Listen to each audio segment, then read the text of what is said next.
in the gut. Now, what's up, y'all? It's your girl Jamaican Ruby. Welcome back to my YouTube channel. I'm happy to see you guys. I hope you guys are happy to see me. I got a little story time about my worst date that I ever went on. Yeah, so might as well get started. So basically, you know how you use social media, you got Instagram and you got Facebook. So I was on Facebook a lot. I still am on Facebook, a lot and stuff like that. And there was this guy, he would harass me, my messages all the time, like just constantly hitting me up, just harassing me 24/7. And I'm like, yo, dude, like it's constantly hit up, hit up, hit up. So I said to myself, okay, you know what? I'm gonna block him, but for some reason I didn't block him. Normally I'll block dudes who continue to blow up my phone 24/7, but for some reason I just didn't block this dude, and I let him continue to keep messaging me. So I finally decided to message him back, because it was just message after message after message. So I messaged him back and I was like, what's up? And he was like, I want to take you out on a date.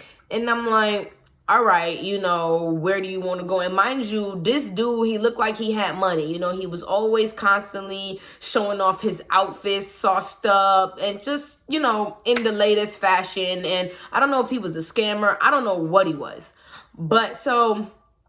okay, so I messaged him back and I'm like, you want to take me on a date? Where do you want to go? And he's like, I'm going to take you out to the Cheesecake Factory or Maggiano's. And after that, I want to go to the mall and let's go shopping. So I'm like, okay, cool. And if you live in the Charlotte area, then the South Park Mall has like the Burberry, the Chanel, and the Louis Vuitton, all the high brand stores. So I'm thinking I'm going to get me a pair of Chanel glasses. You know what I'm saying? Get some Maggiano's, some nice little Italian food, and have a good day. So I'm like, okay, what time you gonna come pick me up and yada, yada, yada. He's like, oh, nah, you gotta come pick me up. Excuse me? That is a red flag right there. What you mean I gotta come pick you up? So I'm like, all right, I'm humble. Maybe there's a situation going on. I'll just, I'll go pick him up. So cool. So I picked him up and I'm like, okay, this is a guy who harassed me over and over and over again. I'm gonna go pick him up. We're gonna have a good day. And maybe I might end up liking him. Who knows? So I go pick him up and I get to the gas station and he's like, why are we here at the gas station? I'm like, oh, because, I got to pump gas. He's like, oh, okay. So I get out the car and I go pay for the gas. And I'm like, okay, so maybe he's going to pump it. He never pumped it. I stood out in the cold and I pumped the gas. Regardless of whether it was cold or not, you pumped the gas. So not only did I pay for the gas and I pumped it, sweetheart, I thought that this was a date. As a man, especially a guy who's older than me, you're supposed to do these things for me. Open up the door for me when I get back in my car that I pay for, that I'm paying a car note on, and all this other stuff. And you're not doing nothing. You're just sitting in the passenger seat riding like you're cute or something. Because, honey, you're not that cute. And even if you was, you still need to be a gentleman. So I'm like, okay, you know what?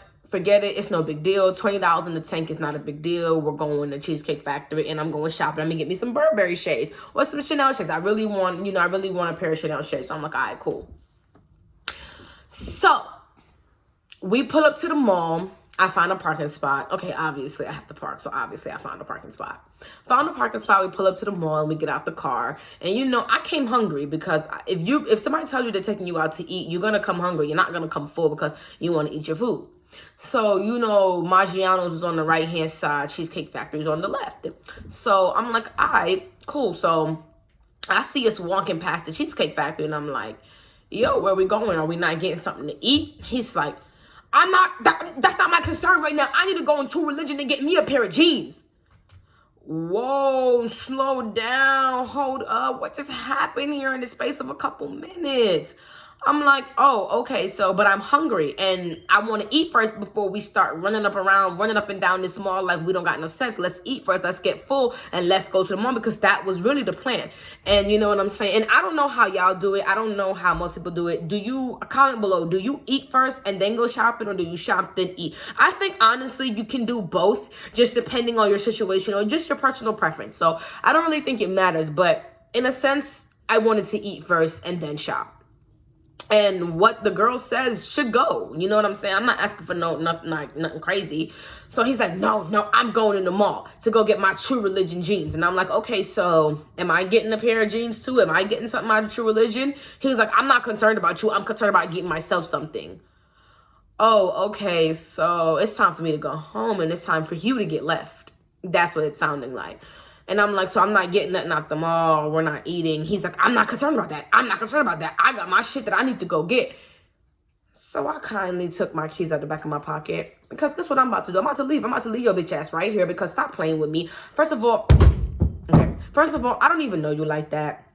Second of all, it's time for you to go and I gotta go. So I'm like, I'm gonna leave his ass right here on the south side. That's exactly what I'm about to do. And we live in the university area, so we got a good 35-minute drive. And you know what? I was gonna be nice and let him get a ride home, but you don't treat me like that and think that you're gonna get a ride home. I put gas in this car.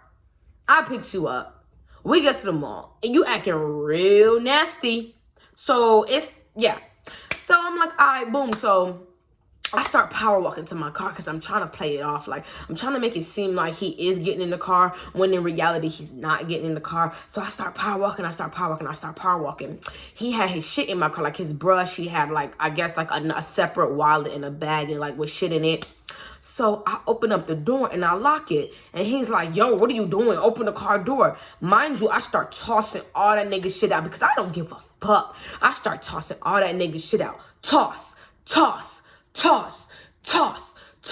Brush, money, social security card, all of it. Get the fuck up out my car. All this shit gotta get up out my car ASAP. You gotta get the fuck ASAP. But yeah, so I back, mind you, everybody looking at me in the parking lot at South Park Mall. Everybody looking at me, and if you know me, I don't care who's looking at me. If I have something to say, if I need to act out, if I need to express my emotions, that's what I'm gonna do. I don't care who's around and who's looking. Y'all don't know me. Y'all don't know what's going on. Mind your business or watch the show and get some popcorn. It's however you want to do it. I don't care who I'm embarrassing because I'm not embarrassed. You feel me? So, you know, I'm tossing everything out, and I'm like, I put that bitch in reverse, backed the car up, and drove off. Don't play with me. So his ass got left on the south side. I don't know who picked him up. I don't know who took him home, and I don't give a fuck. That don't got nothing to do with me. You played yourself. You really did. And then when I got home, I checked my messenger. He sent me like 50 messages. He was like, I'm going to get you murked. You're going to get shot, stabbed, killed, all of this stuff. Like, you really have to be careful. You really don't know people behind social media. Like, you really have to be careful. He was like, I'm going to get you murked out this bitch. I'm going to get you killed. Just message after message after message. And I'm just sitting there like, are you still on the south side? Did you get home? Do you have a ride? You worried about getting me stabbed and killed. You need to worry about getting you a car. That's what you need to do. You worried about the wrong stuff, sweetheart. You really worried about the wrong stuff. So I got home and like told my friends about it, and they were like, are you serious? Did like he really do that? And I'm like, yeah, he really did. But you know, I wasn't hurt. My feelings wasn't hurt. I wasn't mad because it was just like, things happen, and I just sometimes I look at life as like a big fun experience. When people do grimy, dirty stuff to you, like sometimes it's just a fun experience. Not all the time, because sometimes I do be pissed off about like certain stuff that might happen to me. But for the most part, when situations like that happen, you just laugh and you just tell your friends, your mom, your dad about it, and y'all all laugh together, and it just turns into one of those situations where it's like, wow, I can't believe they did that, you know. So but that was pretty much it. That was my worst day that I ever went on. If you guys want to know any other things, any other story times, just like, comment, subscribe, let me know, and I'll bring more videos to you guys. So you guys have a blessed day, a blessed life. Don't let nobody stress you out, and deuces, guys. Bye.